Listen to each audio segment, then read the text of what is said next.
আবারও উত্তাল শাহবাগ।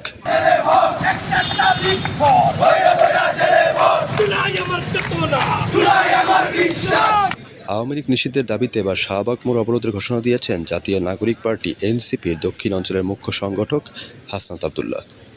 বিকেল 4:30টার পর থেকেই শাহবাগ মোড়ে এনসিপির সাথে জড়ো হতে থাকেন জামাত শিবির, হেফাজতে ইসলাম, ইনকিলাব মঞ্চ, গণ অধিকার পরিষদ, আমার বাংলাদেশ পার্টি সহ বিভিন্ন রাজনৈতিক দলের নেতাকর্মী এবং সাধারণ ছাত্র জনতা। তাদের কণ্ঠে ছিল আওয়ামী লীগ বিরোধী বিভিন্ন স্লোগান, যা মুহুর্মুহু প্রতিধ্বনিত হয় শাহবাগ চত্বরে।